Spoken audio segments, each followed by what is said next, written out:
La criminalité organisée représente une menace pour notre pays parce qu'elle atteint l'État, elle atteint ses institutions.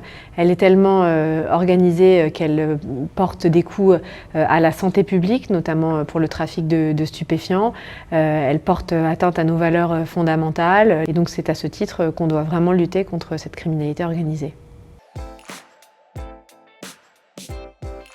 Les missions qui ont été confiées au Parquet national anticriminalité organisée, dit PNACO, sont celles d'un parquet centralisé, comme le Parquet national antiterroriste ou comme le Parquet national financier, qui va traiter les affaires de très grande complexité de criminalité organisée.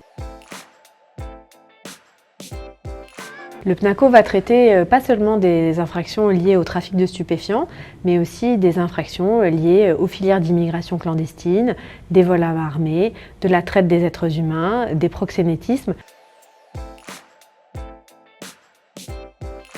Le rôle de coordination du PNACO est essentiel pour lutter contre la criminalité organisée et notamment contre le narcotrafic, parce que parfois il y a plusieurs régions qui sont touchées par des phénomènes équivalents et qu'il est donc important d'avoir une vision centralisée et de pouvoir permettre aux différents acteurs d'échanger par le biais d'un coordonnateur national.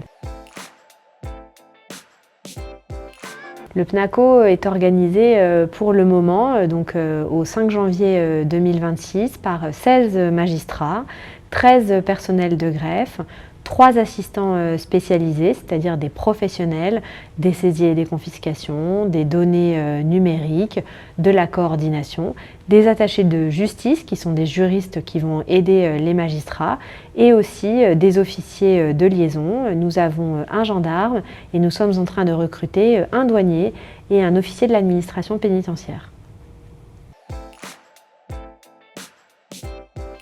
La méthode de travail du PNACO va être la suivante: créer des binômes de magistrats pour avoir un double regard à la fois sur la criminalité organisée classique mais aussi sur les aspects financiers de cette criminalité organisée, en permettant par ce double regard de lutter à la fois contre les réseaux mais aussi contre le blanchiment et contre l'argent. L'idée, c'est de voir où va l'argent qui est généré par ces différents trafics et de lutter afin de permettre que les malfaiteurs n'aient plus les moyens de continuer leur trafic.